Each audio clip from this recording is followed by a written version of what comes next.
జిందాబాద్ కార్మికులకు తెలియజేయనది ఏమనగా ఈ ఆర్థిక సంవత్సరం 2400 చిలుకు కోట్లు లాభాలు వచ్చినాయి. అందులో 796 కోట్లు ఇవాళ కార్మిక వర్గానికి 33% పంచుతా ఉన్నారు. అదేవిధంగా 1000 కోట్ల టర్నోవర్ సింగరేణిలో ఎప్పుడు లాభాలు వచ్చినా కార్మికులు కష్టపడి పనిచేశారు. వాళ్ళ కుటుంబాలు బాగుండాలని చెప్పేసి సింగరేణి యాజమాన్యం స్వీట్ ప్యాకెట్లు ఇచ్చేది గత సంవత్సరంలో.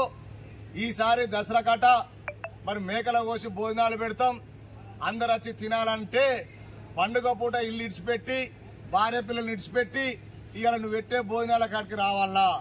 అదే స్వీట్ ప్యాకెట్ ఇస్తే వాళ్ళ కుటుంబ సభ్యులతో పండుగ సందర్భంగా మా కార్మిక వర్గం మా కార్మిక కుటుంబాలను కూడా సంతోషంగా ఉంటాయి. కాబట్టి గౌరవ సిఎండిఎండి గారు బలరాం గారికి విజ్ఞప్తి, గత సంవత్సరం మాదిగానే ఈ సంవత్సరం కిలో స్వీట్ ప్యాకెట్ కార్మికులకు కార్మిక కుటుంబాలకు పంచాలని చెప్పేసి ఏఐటీస్ గా విజ్ఞప్తి చేస్తా ఉన్నాం. 2006 నుంచి ప్రతి సంవత్సరం కూడా దసరా ఉత్సవాలు అనేది బాంబ్స్ గాని సాంస్కృతిక కార్యక్రమం గాని దసరా రోజు సింగరేణి గ్రౌండ్ లో సాయంత్రం పూట నిర్వహిస్తా ఉన్నాం.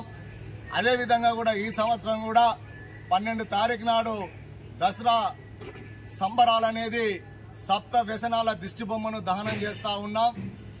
ఈ కార్యక్రమంలో యావత్ కార్మిక వర్గం వారి కుటుంబాలు కూడా మరి ఎందుకంటే ఈ దసరా సందర్భంగా మరి ఇతర రాష్ట్రాలు చదువుకునే ఉద్యోగాలు చేసే పిల్లలు కావచ్చు, ఇతర చదువుకునే పిల్లలందరూ కావచ్చు, విదేశాల్లో వచ్చి పనిచేస్తున్న పిల్లలు కావచ్చు, వాళ్ళ కూతుళ్ళు అల్లుళ్ళందరూ కూడా మరి పండుగకు సంబరంగా ఇక్కడికి వస్తారు. కాబట్టి వాళ్ళందరూ కూడా వెంకటేశ్వర టెంపుల్ వెళ్ళి అక్కడ దుర్గామాతను దర్శనం చేసుకుని సింగరేణి స్కూల్ గ్రౌండ్ కు వచ్చి అక్కడ సెలబ్రేషన్ దాదాపు 2-3 గంటల సేపు సాంస్కృతిక కార్యక్రమాలు క్యాకర్స్ ఇవన్నీ కూడా ఎంటర్టైన్ ప్రోగ్రామ్ ఉంటది. కాబట్టి వాళ్ళందరూ కూడా వచ్చి విజయవంతం చేయాలని చెప్పేసి దసరా కమిటీగా తెలియజేస్తూ, అదేవిధంగా ఈ సంవత్సరం కూడా చాలా మంది కూడా రికవరీ పెడతారేమో అని చెప్పేసి ఎదురు చూశారు.